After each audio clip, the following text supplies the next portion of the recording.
할렐루야. 아멘. 여러분의 덕분에 이번에 러시아 모스크바에 잘 다녀왔습니다. 제가 이번에 가서 한국 학생들 보러 갔는데 이쪽에는 한국 학생들 집회, 유학생들, 그리고 선교사 자녀들 집회, 이쪽에는 러시아 학생, 그리고 중앙아시아, 카자흐스탄, 키르기즈스탄, 우즈베키스탄, 우크라이나, 카잔 이런 등지에서 온 학생들이 이곳에서 그 예배를 드리고 있었어요. 그걸 루스타라고 그래요. 루스타. 약 한 100여 명 정도가 왔었습니다.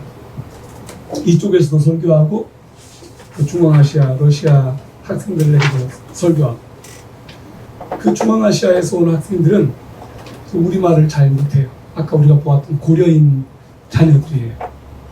혼혈이거나 아빠가 러시아 사람, 엄마는 중앙아시아 사람, 아니면 아빠는 중앙아시아 카자흐스탄 사람, 엄마는 러시아 사람, 이런 식으로 섞여 있는 그 아이들이 바로 이 고려인들의 열매였습니다.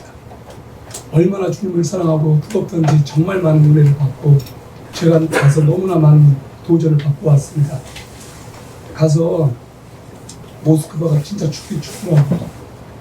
바깥에는 정말 춥은데 안에는 난방이 너무너무 잘 돼 있어가지고 너무 건조해가지고 하룻밤 자고 나니까 감기가 그냥 걸려가지고 가서 고생을 좀 많이 했습니다. 사람이 아프다 보면 겸손하게 되는 것 같아요. 평상시는 모르다가도 아픈 사람의 마음을 좀 더 이해하게 되고, 육체적으로 연약한 사람들을 좀 더 생각하게 돼요. 우리 교회는 정신적으로, 육체적으로 연약한 분들이 있습니다. 우리는 전혀 저분이 저렇게 아파? 이렇게 생각하기 쉬운데, 진짜 우리 교회는 기적을 살고 있는 분들이 있어요. 여기 우리 미숙 집사님이 그런 사람 중에 하나예요. 우리는 저분이 너무나 이렇게 건강한 모습이니까, 밝은 모습으로 성도들을 대하니까 어떤 고통을 겪고 있는지 잘 몰라요. 사실은 굉장히 하루하루 기적 속에 살고 있습니다.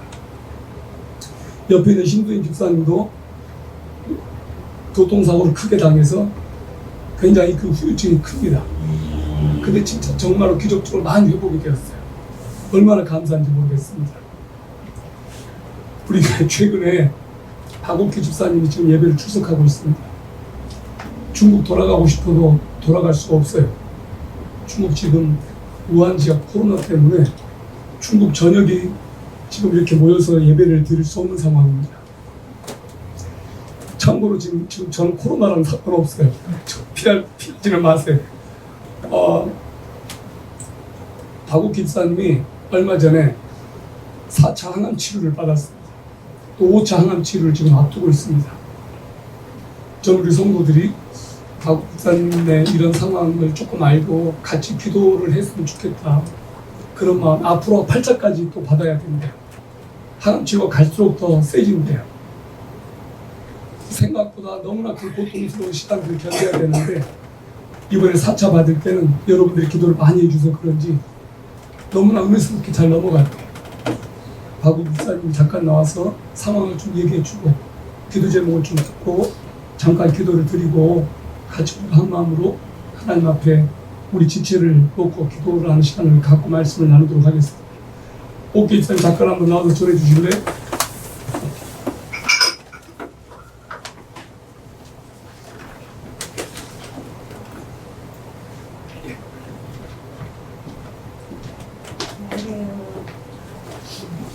목사님이 이미 다 말씀하셔서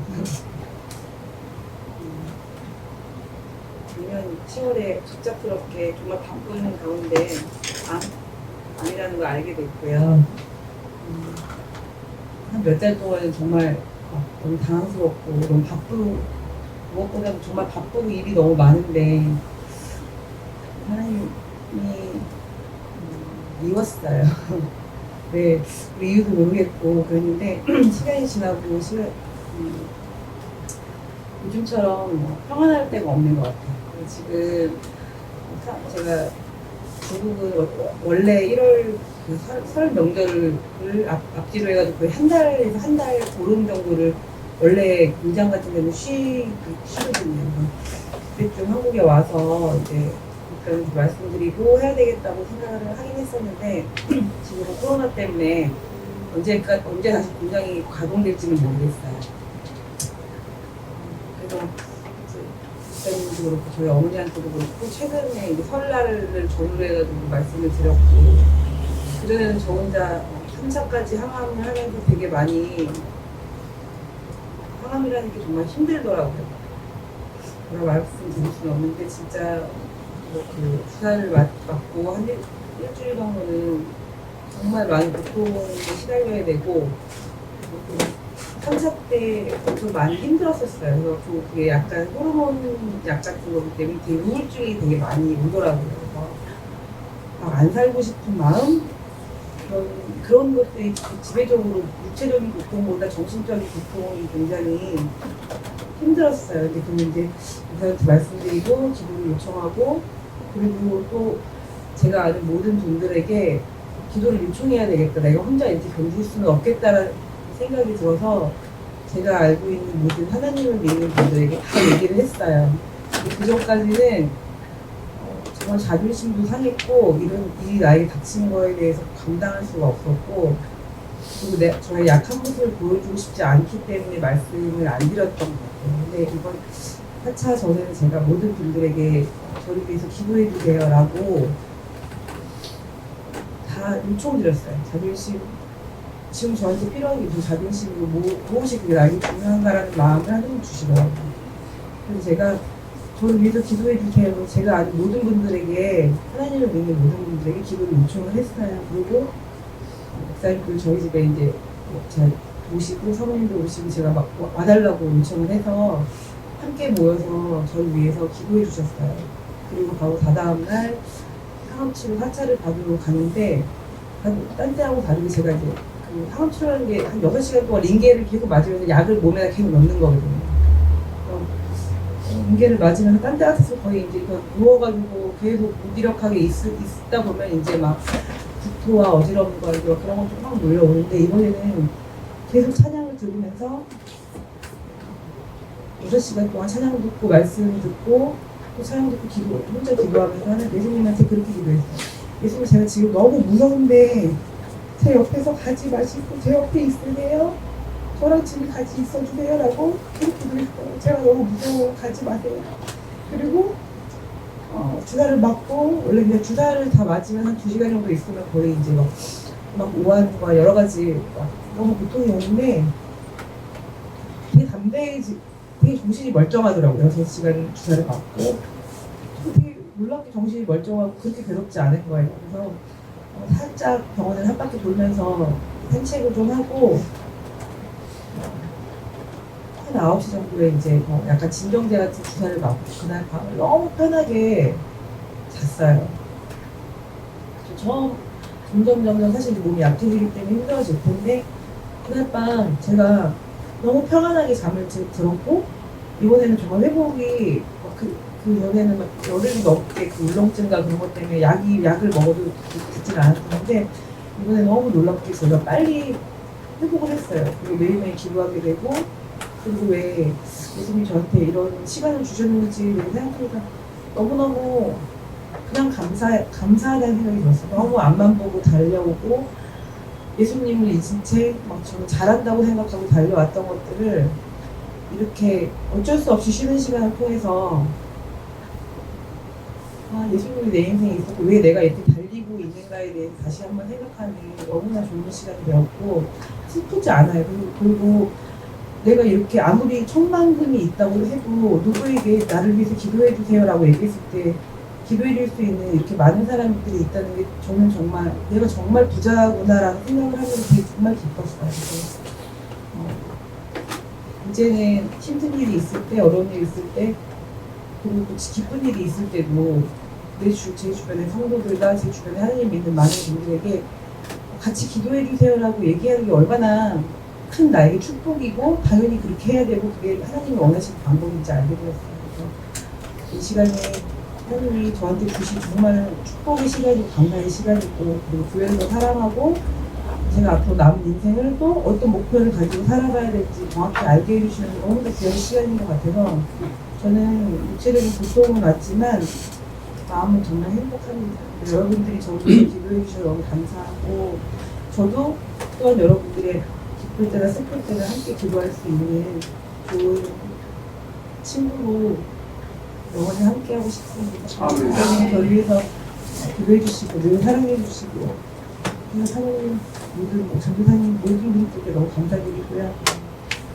이제 제가 4차 있고 앞으로 4번이 또 남았는데 4번은 아무튼 병원에서 더 힘들 거라고는 해요. 이제 약이 바뀌고 더 센 약을 해서 사실 이제 이번 주에 다음 주 금요일에 또 시작되거든요. 사실 되게 두려웠고 병원에서 이제 저와 같은 코스를 밟고 있는 사람은 굉장히 힘들어하시더라고요. 젊은 분이셨는데 그분을 보면서 제가 좀 절망에 더 빠졌었거든요. 근데 절망에 안 빠지기로 마음을 먹었고 제가 기도할 수 있고 이번에 국가장님한테 저랑 같이 예수님 같이 있어주세요. 저 견딜 수 있는데 예수님 꼭 같이 있어주세요. 기도를 하면서 다른 사람이 이렇게 했다고 해서 더 힘들었다고 해서 내가 그렇게 될 거야라는 미리 겁먹지 않으려고 생각합니다. 그리고 기도하면서 여러분이 저를 계속 기도해 주실 걸 믿고 제가 빨리 회복돼서 또 이 자리에서 간증할 수 있는 건강이 있기를 기도해 주세요.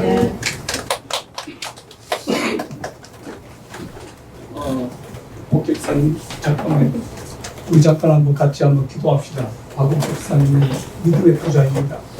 다음 주 금요일날 또 하나님 집으로 혼차 들어가는데 견딜 힘을 주시고 예수 그리스도와 동행하며 잘 이겨낼 수 있도록 하나님께서 이 딸을 붙드시고 고통 가운데서 지켜주시도록 우리 간절히 합심해서 하나님께 기도합시다. 기도하겠습니다. 거룩하시고 자비로우신 하나님 아버지, 영원한 아빠 되시는 아버지, 치료하시고 고치시는 아버지, 이 시간 주님의 은혜와 긍휼과 자비하시는 또한 우리 주 예수 그리스도의 십자가에 보내는 내가 또한 빈산을 아버지께서 만지시고 치료하시고 낫게 하실 것을 믿고 믿음으로 구합니다. 이때 하나님 잡고 의지하며 눈물 짓고 주님께 고통 가운데서 부르셨습니다. 하나님께서 이 딸을 떠나지 아니하시고 이 딸과 함께 하셨습니다. 아버지 이 딸 가운데 임하여 주시고 성령의 능력을 함께 하시고 이 딸의 모든 질병을 고치시고 치유하시고 하나님의 모든 나타내 보여주시옵소서. 이 딸의 가운데 우리 주님을 의지하고 우리 주님만을 바라보고 주여 이 딸을 견고케 하시고 흔들지 않도록 도와주시옵소서. 주께서 마침내 영광을 받으시고 살아서 아버지 영광을 보게 하여 주시고 고통 가운데서도 우리 주님을 깊이 생각하도록 도와주시옵소서. 하나님 아버지 하나님께서 사랑하시는 딸을 고통 가운데서 주님께서 함께 하시고 믿음을 주셔서 감사합니다. 연약한 중에 주님을 찾고 의지하고 부르짖사오니 이 딸을 완전하게 고쳐주셔서 주님의 영광이 충만하게 나타나며 하나님을 더욱 깊이 뜨겁게 사랑하며 천국의 소망을 두고 살아가는 더 담대한 믿음의 부자가 되게 하여 주시옵소서. 주 예수 그리스도의 이름으로 기도합니다. 아멘.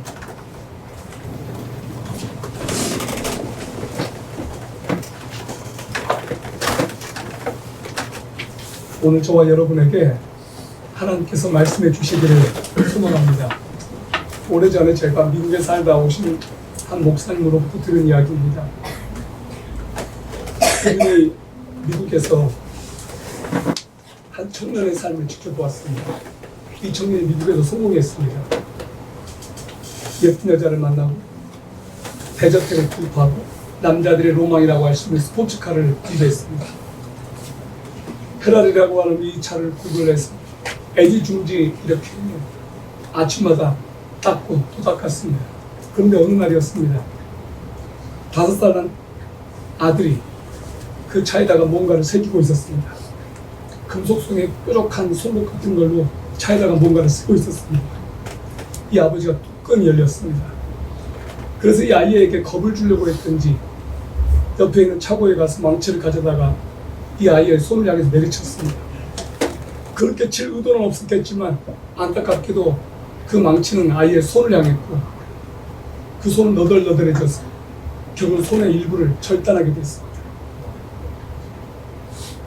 더 심각한 것은 병원에 이제 분대를 한 이 아이를 아빠가 보러 가니까 이 아이가 아빠를 보자마자 이렇게 말하는 겁니다. Forgive me, Dad. I'm sorry, I'm sad. forgive me. 아빠 저를 용서해 주세요. 제가 잘못했어요. 이 아이가 아빠한테 그렇게 얘기한 겁니다. 아빠는 자기가 이 아이를 그렇게 만들었는데 아기의 그 이야기를 듣고 아들 이야기를 듣고 권총을 가지고 와서 자살을 했습니다.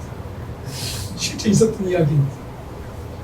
근데 나중에 보니까 이 아이가 그 차에 새기려고 했던 단어는 뭐였냐면 이 단어였어요. I, L, O, V, D까지 새겼었어요. I love dad. 그 말을 쓰고 싶었던 거예요. 여러분, 성공은 성품에 달려있어요. 성공을 했지만 자기 분노를 한순간에 절제하지 못하고 그 분노를 쏟아부은 나머지 안타깝게도 그 가족은 그렇게 무너졌습니다. 1993년 타임지에 실린 사진입니다. 뼈만 앙상하게 남은 한 소녀의 사진입니다. 어머니가 근처 급식소로 가는 사이에 이 아이만 놓고 갔습니다. 옆에는 뒤에는 이 딸이 이 아이가 죽기만을 기다리는 대머리 독수리가 있습니다. 그 장면을 케빈 카트라고 하는 사진기자가 전 세계 아프리카의 굶주림의 실상을 알리고 경종을 울리기 위해서 찰칵 셔터를 눌렀습니다. 그리고 이 사진은 그 다음 해 퓰리처상을 받습니다. 이 사진기자는 스타덤에 올랐습니다. 수많은 사진기자들이 원했던 그 퓰리처상을 받았으니까 대단한 성공을 이룬 셈이죠. 그런데 이 사진기자는 4개월 후에 자동차 안에서 가스를 틀고 자살을 했습니다. 이 사진을 올렸을 때 사방에서 비난이 쏟아졌습니다. 명성을 선택한 사람, 한 아이의 생명보다 명성을 선택했다. 주변에서는 이 사람이 생명 대신 명성을 택한 사람이라고 비난을 퍼붓고 그 비난의 물결이 줄어들지 않았습니다. 그래서 이 케빈 카트는 죄책감에 시달렸다고 우울증이 찾아왔습니다. 그리고 결국 그런 극단적인 선택을 했습니다. 여러분, 인생에서 가장 큰 비극이 무엇일까? 언젠가는 되돌아보았을 때 내가 거둔 성공이 아무 의미가 없다는 것을 깨닫는 것입니다. 사람들은 성공하기를 원하죠. 그러나 더 중요한 것, 성공보다 더 중요한 것은 의미 있는 삶을, 가치 있는 삶을 사는 것입니다.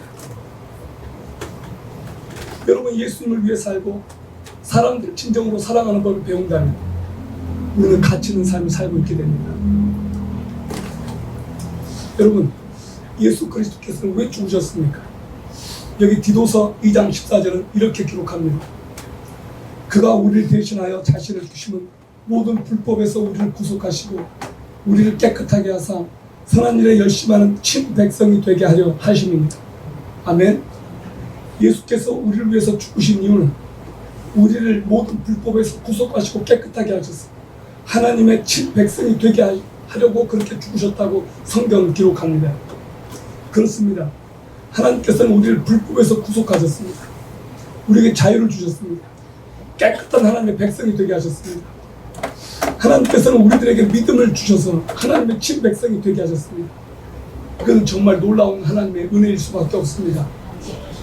로마서 5장에서 바울은 크리스찬의 삶의 레이스를 우리들에게 이렇게 증언하고 있습니다. 그러므로 우리가 믿음으로 의롭다 하심을 얻었은즉 우리 주 예수 그리스도로 말미암아 하나님으로 더불어 화평을 이루자.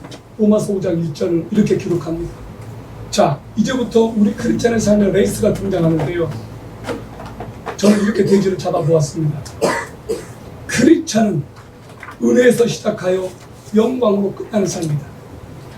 우리 크리스찬의 삶은 은혜에서 시작해서 영광으로 마치는 영광스러운 삶이다. 믿음의 결과가 우리들에게 가져온 것이 무엇입니까? 첫 번째는 하나님과의 평화입니다. 믿음은 우리로 하여금 하나님과 평화를 가져오도록 만드는 첫 번째 요소입니다. 그런데 그 믿음이 어디에서 왔습니까? 그 믿음이 우리 안에서 생기지 않았습니다. 하나님께서 우리들에게 선물로 주셨습니다. 그래서 바울은 말하기를 믿음은 하나님의 선물이다. 그렇게 말합니다. 그것이 바로 은혜입니다. 말할 수 없이 하나님께 죄를 지어서 하나님과 원수된 상태인 우리에게 하나님께서 믿음을 주셔서 예수 그리스도를 알게 하시고 하나님을 아버지라고 고백하게 하셨습니다. 바로 이것이 은혜라는 것이죠. 우리는 이 은혜를 누리게 되었어요. 하나님의 놀라우신 은혜가 우리에게 찾아왔습니다. 우리의 노력이 절대 아니었다는 겁니다. 평화는 어떤 것을 소유했기 때문에 생기는 것이 아닙니다. 평화는 불편했던 불안했던 관계가 회복되었을 때 찾아오는 하나님께서 우리들의 마음속에 주시는 평강입니다. 우리는 근본적으로 하나님과 원수된 상태였습니다. 우리는 근본적으로 하나님과 원수된 상태였는데 하나님께서 우리들에게 믿음을 주셔서 하나님과의 관계가 회복되고 평화가 우리에게 임했습니다. 자, 이제 하나님과 화목하게 되었다는 이 사실이 우리들에게 어떤 의미로 다가올까? 성경은 이렇게 말하죠. 또한 그로 말미암아 우리가 믿음으로 의롭다 하심을 얻었은즉 우리 주 예수 그리스도로 말미암아 하나님으로 더불어 화평을 누리자. 그리고 나서 바울은 이렇게 말합니다. 또한 그로 말미암아 믿음으로 서 있는 이 은혜에 들어감을 얻었으며 하나님의 영광을 바라고 즐거워하는 자. 사랑하는 여러분, 그리스도의 삶의 최종 목적은 무엇입니까? 저와 여러분의 최종적인 삶의 목적이 무엇입니까? 인생의 목적을 여러분은 발견하셨습니까? 우리가 왜 사는가에 대해 대답을 할 수 없다면 어떻게 살아야 되는가에 대해서도 대답할 수가 없다는 것입니다. 여러분은 왜 살고 계십니까? 믿지 않는 사람들의 삶을 살아가는 방식과 우리 믿는 사람의 삶의 방식이 똑같다면 우리는 이 믿음이 근본적으로 뭔가 문제가 있다고 하는 것을 알아야 됩니다. 믿지 않는 사람들이 살아가는 삶의 방식, 그들의 삶에서 추구하는 목적과 우리가 추구하는 목적이 똑같다면 우리는 지금 뭔가 심각한 문제가 있는 거예요. 믿지 않는 학생들이 좋은 대학 가려고 하고 좋은 직장에 취직하려고 하고 그런 것이 우리에게도 똑같이 그냥 우리도 그렇다. 우리도 똑같이 좋은 대학 가고 좋은 직장 취직하고 안정된 삶을 누리려고 하는 것이 우리 그렇지 않아도 똑같다. 그러면 예수 그리스도를 믿는 것, 하나님을 믿는 것은 내 출세를 보장해주는 보증수준밖에 안 되는 거예요. 그러면 예수 그리스도는 내 삶의 목적이 아니고 수단밖에 안 되는 거예요. 그러면 불교를 믿고 석가모니 앞에서 기도하든 점쟁이 앞에서 그냥 내 미래를 그냥 그렇게 한번 알아보는 거든 교회 나와서 기도하는 거든 아무 의미가 없는 거예요. 여러분, 우리 한국 교회가 이만큼 성장했습니다. 엄청나게 성장했습니다. 강남에는 전 세계에서 가장 큰 교회들이 있습니다. 세계에서 유래를 찾아볼 수 없는 엄청난 교회가 성장을 했습니다. 대한민국에서. 그런데 얼마 전에 제가 통계를 들었습니다. 대한민국에 정말로 예수를 믿는다는 크리스찬의 숫자 500명. 한때는 1000만 성도를 했습니다. 지금 반으로 줄었습니다. 더 심각한 게 뭔지 아십니까? 교회에서 주일학교가 이제 없습니다. 청소년들이 저렇게 물밀듯 빠져나가고 있습니다. 청소년 10명 중에 잘해봐야 1명 믿을까 말까 합니다. 대학생, 전에 우리 때는 한 20, 30년 전에만 해도요, 캠퍼스에서 전도를 하면 4명 중에 1명꼴로 영접을 했다고. 지금은 10명 전도를 해보면 1명이 들을까 말까 합니다. 저절로 제발로 교회를 찾아서 오는 사람들이 없어요. 여러분, 지금 더 심각한 것이 뭡니까? 교회 안에 들어와 있는 사람들조차도 구원의 확신이 없는 사람들이 또 많다는 거예요. 교회 안에 들어와 있지만 그들이 기도한다는 소리를 한번 들어보십시오. 자식을 위한 기도, 남편을 위한 기도, 잘 살게 해달라는 기도, 자녀 좋은 대학 보내게 해달라는 기도. 우리가 교회에 와서 그런 기도를 한다면 믿지 않는 사람들의 절에 가서 기도하는 것과 별반 다를 바 없다는 거예요. 그것이 믿음의 본질은 아니라는 거예요. 우리 믿음의 본질은 무엇입니까? 예수 그리스도의 죽으심과 부활 아닙니까? 장차 오실 예수 그리스도를 우리가 기대하고 바라는 것 아니겠습니까? 우리에게 하나님의 나라가 없다면 우리가 이곳에 와서 예배드리는 것이 무슨 의미가 있습니까? 여러분, 크리스찬의 삶의 최종 목적은 성경에서 명확하게 얘기를 해주었습니다. 그런데 너희가 먹든지 마시든지 무엇을 하든지 다 하나님의 영광을 위하여. 이것이 모든 크리스찬의 삶의 목적인 거예요. 우리의 삶의 목적은 살아도 주를 위하여 살고 죽어도 주를 위하여 죽는 거예요. 그러므로 사나 죽으나 우리가 주의 것이라고 하고 있습니다. 우리는 예수를 믿으면서 삶의 목적이 달라진 사람들이에요. 사실상 더 이상 우리는 우리 자신을 위해서 살지 않아요. 우리가 페북이나 이런 데 들어가 보면요, 이런 거를 봐요. 자기를 자랑하고 싶어서 안다른 사람들의 이야기를 많이 읽어요. 근데 불편해요. 자기를 자랑하는 사람들의 이야기를 들으면 우리가 어떤 걸 느껴요? 불편해요. 그런데 반대로 자기의 부족함과 연약함을 드러내고 나를 좀 불쌍히 해주세요 라고 말하는 사람들의 이야기를 들으면 우리 마음에도 치근한 마음이 들어요. 그런 사람은 돕고 싶어져. 여러분, 정말로 우리가 주님 앞에서 가난한 마음을 가지고 나왔을 때 뭐가 보입니까? 성경은 그렇게 말합니다. 천국이 그들의 것이다라고 그랬습니다. 심령이 가난한 자에게는 천국이 임하는 거예요. 그래서 교회를 나올 때는 사실 가난한 마음을 가지고 나와요. 가난한 마음을 가지고 나왔을 때 주님이 보이고 말씀이 들려요. 여러분, 즐거워하는 것, 인생을 사는 방법 중에 하나일 거예요. 여러분, 이것이 무서운 거예요. 여러분은 주님 안에서 기쁨과 쾌락을 발견하지 못했을 때 어디에서 그 기쁨을 찾을 거예요? 저는 그런 생각이 들었습니다. 아파 보니까 맛이 없는 거예요. 먹어도 기쁘지가 않아요. 맛이 무슨 맛인지도 모르겠고 먹는 게 즐겁지가 않은 거예요. 그러면 할 수 있는 게 다른 게 없더라고요. 내가 이제 주님 안에서 즐거워하고 성경을 보고 기도하는 거 외에는 별로 그냥 다른 것이 나한테 어떤 기쁨을 주지 못하는 거예요. 우리가 금식하고 할 때 왜 유익해요? 주님만 바라보게 되니까 좋은 거예요. 금식을 하지 않을 때는 몰랐던 것들이 금식할 때 은혜로 와닿아요. 아프지 않았을 때는 몰랐던 것들이 아프니까 은혜로 와닿는 거예요. 좀 더 고상한 목표를 가진 사람들이 있습니다. 인류를 위해서 봉사하고 소외된 이웃을 도와주고 또 가난한 사람들의 집을 지어주고 장기를 기증하고 정말로 인류 평화를 위해서 사는 사람들이 있습니다. 그런데 잘 생각해 보십시오. 매우 고상한 행동이에요. 그런데 그런 행동도요, 자신의 만족을 위해서 하는 사람들이 많다는 거예요. 이런 질문을 한번 던져봐야 됩니다. 그런 행위들이 언젠가는 죽음으로 끝나버리는 인생에게 과연 무슨 의미가 있을까? 그렇게 고상한 행동들이 죽음으로 다 끝나버린다면 무슨 의미가 있나 이 말이에요. 어차피 죽을 목숨입니다. 그냥 죽음으로 다 끝나버리는 거예요. 그러므로 우리들에게 굉장히 중요한 질문은 이겁니다. 인생에 하나님이 빠진다면 무슨 의미가 있는가? 인생에 하나님이 빠진다면 무슨 의미가 있는가? 그래서 이 명제는 굉장히 중요한 명제예요. If God does not exist, everything is permissible. 하나님이 없다면 이 세상에 존재하는 건 아무 의미가 없다.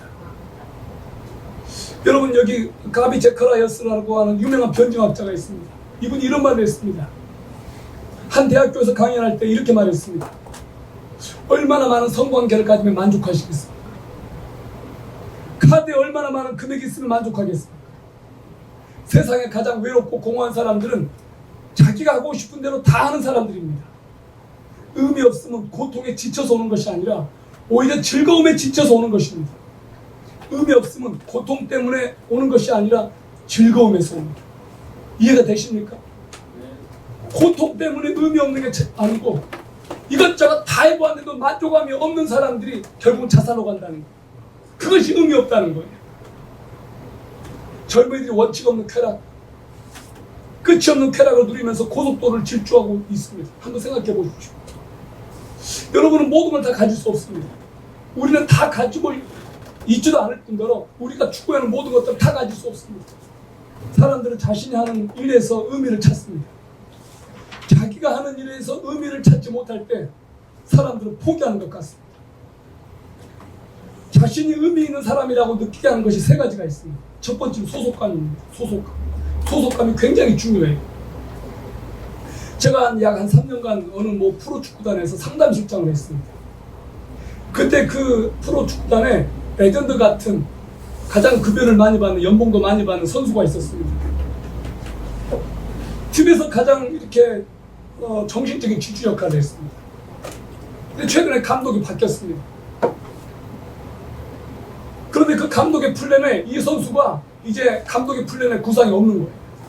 전지훈련을 떠나는데 이 선수를 데리고 가지 않았습니다.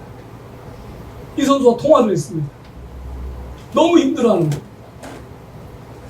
소속팀이 이렇게 이제 없으니까 그렇게 많은 연봉도 이 선수에게는 의미가 없는 거예요. 한순간에 자기가 그렇게 속했던 자부심을 갖다 주었던 그 소속팀이 이제는 미움의 대상이 되어버린 거예요. 그래도 이 선수는 믿음이 있었기 때문에 그 팀을 끝까지 사랑하고 끝까지 이렇게 하겠다고 굉장히 노력을 하는 모습을 보여주었어요. 소속팀이 이렇게 중요한 거예요. 선수들은 소속팀이 매해마다 아니면 몇 년 주기로 바뀌어요. 우리도 그런 것 같아요. 우리도 내가 소속되고 싶었던 그런 그룹이나 우리가 소속되고 있던 팀이 우리도 막 바뀌어요.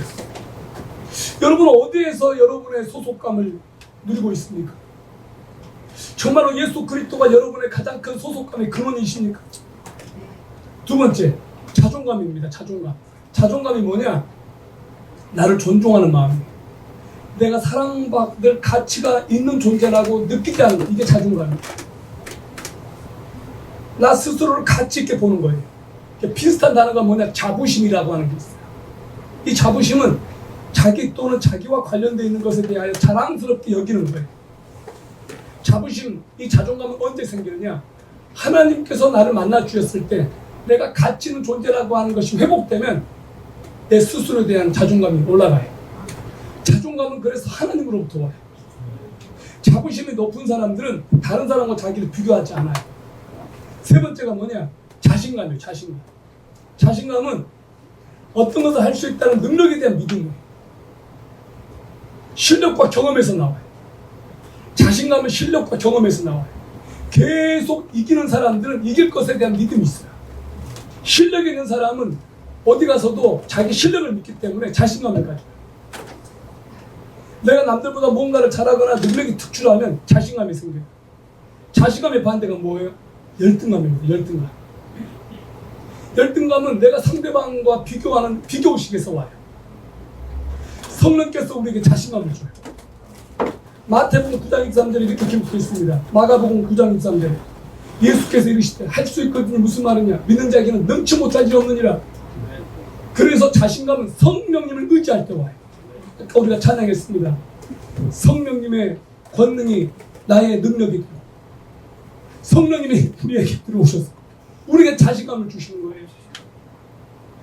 소속감은 예수 그리스도로부터, 자존감은 하나님 아버지로부터, 자신감은 성령님으로부터 옵니다. 그러므로 여러분이 하나님을 구하십시오. 자, 이제 제가 여러분하고 나누고 싶은 두 번째 대진은 이겁니다. 우리는 고난과 훈련의 터널을 통과하면서 영광의 날을 소망합니다. 우리는 고난과 훈련의 터널을 통과하면서 성숙을 경험하기 때문에 고난과 훈련의 터널이 없이 결코 성숙할 수 없습니다. 3절 4절 보십시오. 이것뿐만 아니라 우리가 고난 중에서도 기뻐하는 것은 고난은 인내를, 인내는 연단을, 연단된 인격은 희망을 갖게 한다는 것을 알기 때문입니다. 저는 크리스찬의 삶의 레이스는 은혜에서 시작해서 영광으로 마치는 것이라고 말씀드렸습니다. 그런데 은혜와 영광 사이에는 통과해야 될 터널이 하나 있습니다. 그 터널이 바로 환난이라고 하는 터널입니다. 환난은 인내를 가져, 인내는 연단된 인격을 가져, 연단된 인격은 우리들에게 희망을 가져옵니다. 자, 연단된 인격, 이것은 한마디로 말해서 그리스도의 성품입니다. 예수 그리스도의 성품이 나의 인격이다. 참 아름다운 표현이에요. 그래, 우리가 예수님을 영접했을 때, 예수님을 닮아갈 때 우리들 안에서 어떤 성품이 갖춰지느냐? 예수님의 성품이 형성이 돼요. 그래서 아주 이기적이고 자기밖에 몰랐던 사람들이 예수님의 성품을 갖게 되면 이타적이고 남을 배려하고 남을 먼저 생각해. 오늘 여기 보니까 바울은 이렇게 말했습니다. 이 희망은 우리들에게 실망을 주지 않습니다. 그것은 하나님이 우리에게 주신 성령을 우리 마음에 그분의 사랑을 부어주셨기 때문입니다. 여러분, 하나님의 사랑이 얼마나 크냐면 우리가 아주 죄인 되었을 때 하나님께서 우리를 찾아오셔서 우리들을 만나주셨고 우리를 구원해 주셨다는 거예요. 여러분, 예수를 믿으면 모든 문제가 다 해결됩니까? 성경은 절대 그렇지 않다고 말합니다. 환난이 있다고 말합니다. 환난. 크리스찬의 삶에는 고난이 있다고 말합니다. 이번 러시아 고스타에 갔을 때 고려인의 후손들을 많이 만났습니다. 러시아 청소년들뿐만 아니라 카자흐스탄에서, 키르기즈스탄에서, 우즈베키스탄에서, 우크라이나에서 청소년들과 청년들을 많이 만났어요. 그 중에 가장 눈에 띄는 것이 뭐냐면 생긴 거는 코리아랑 똑같은데 한국말은 모르고 아버지가 러시아 사람이거나 어머니가 러시아 사람이거나 피가 섞인 고려인의 후손들이었어요. 근데 애들이 그렇게 사랑스럽더라. 그 아이들이 어떻게 저렇게 천국 같은 믿음을 갖게 되었을까? 선교사님이나 목사님들의 양육을 너무나 잘 받고 잘 자란 거예요. 정말로 뜨겁게 주님을 찬양하고 말씀을 나누는데 얼마나 똑똑하고 총명한지 모르겠습니다. 이 아이들이 다 바로 저렇게 고려인의 후손들이었어요. 할아버지, 할머니, 증조부, 고조부 이분들이 고려인들이었어요. 저렇게 척박한 땅에 가서 땅을 일군 그 사람들의 후손들이었어요. 외교 동상부에 따르니까 이 고려인들, 중앙아시아에 거주하고 있는 고려인들이 약 한 55만 명이라고 되어 있습니다. 이 사람들이 일제강점기 때 블라디보스톡이나 시베리아 등지로 이주한 사람들, 조선족과 고려인들 출신이 조금 달라요. 이 조선족들은 가난한 농민들이 대부분이었습니다. 그런데 고려인들은, 이 사람들은 청나라 동북지방 만주로 이주한 사람들이 조선족이었다면 고려인 대부분은 1890년대 이후에 일제의 압력을 피해서 연해주로 이주한 독립운동가와 상업을 중심으로 했던 사람들이, 그러니까 이 고려인 중에 독립운동을 지원했던 사람들이 많았어요. 이 사람들은 돈을 가지고 있었어요. 그런데 이 사람들이 아까도 보았지만 스탈린 때 일본 사람들하고 똑같으니까 스파이로 보고 이 사람들을 카자흐스탄이라고 하는 대로 1937년에 39년 사이에 17만 2천 명이나 한꺼번에 그냥 기차에 태워서 시베리아 벌판에 그냥 두어버린 거예요. 척박한 땅에 집도 없고. 그렇게 해서 고려인의 역사가 이렇게 생긴 거예요. 근데 그 땅에서 이분들이 땅을 일구고, 그래서 소수민족 가운데 고려인들이 가장 잘 살아요. 하나님께서는 그들에게도 믿음을 주셔서 믿음의 후손이 그들에게서 나오게 하셨습니다. 그들의 뜨거운 믿음이 시베리아의 추위가 멈추게 할 수 없었어요. 그곳에서 하나님은 그들을 만나주셨고, 그들의 기도를 들으셨고, 그들 가운데 믿음이 들어가고, 하나님께서 그들 가운데 놀라운 일들을 행하셨던 거예요. 여러분, 인간의 고난에 담긴 하나님의 목적이 있습니다. 고난이 없으면 흩어지지 않습니다. 초대교회로 돌아가 볼까요?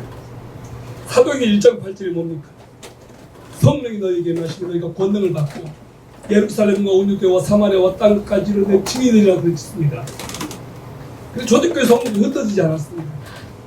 사도행전 8장 1절이 뭔지 아세요? 하나님이 흩으셨더라라고 나와요. 가지 않으니까 핍박을 예루살렘 교회에 주셔가지고 예루살렘 성도들이 흩어지게 하셨어요.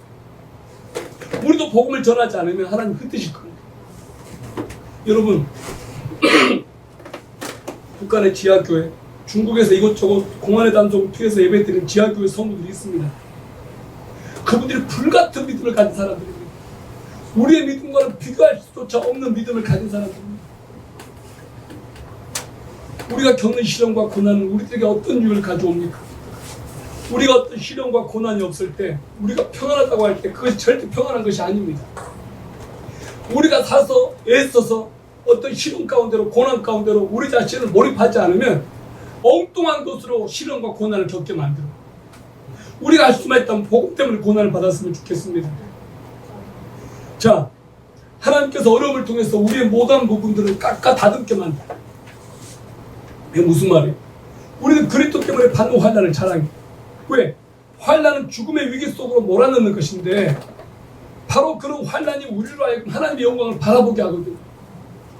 그래서 어려움을 통해서 우리 못난 부분을 깎아가는 거예요. 다듬어 가시는 거예요.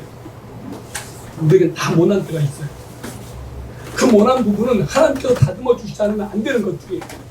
그게 관계 속에서 깎여져 나가요. 두 번째, 우리는 인내심을 통해 성숙한 성품의 사람으로 바뀌어가요. 인내를 통해 크리스찬의 인격의 그리스도를 닮아가게 됩니다. 환난은 인내를 요구한다고 했습니다. 인내는 연단을 가져와요. 연단은 체험이라고 할 수 있습니다. 그것이 바로 신앙적인 성숙이에요. 세 번째, 우리는 단련의 인격을 통해서 희망을 보게 됩니다. 희망은 환난 속에서 더 강해져요. 우리가 어려움을 겪을 때 희망이 생겨요. 그 희망은 우리로 하여금 하나님의 영광을 다시 소망하게 만들죠. 제가 여러분과 함께 우리 주님을 알아가고 닮아가고 소망하는 가운데 이 교회에서 함께 경험해봤으면 하는 것이 있어요.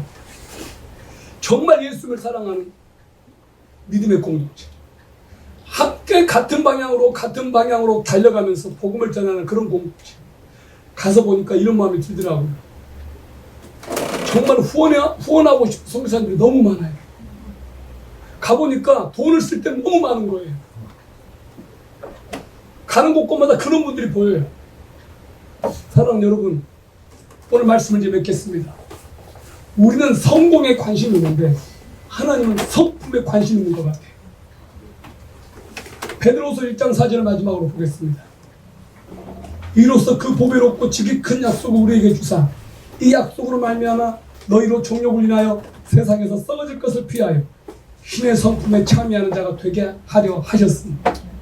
영어 성경에 보니까 신의 성품에 해당되는 영어가 Divine Nature라고 되어 있어요. Divine Nature, 신적인 성품, 신적인 성품, 하나님의 성품. 그 성품이 우리에게 들어와 있는 거예요. 저와 여러분 안에 하나님의 성품이 내재되어 있다는 겁니다. 할렐루야. 이거 얼마나 큰 기쁨입니까?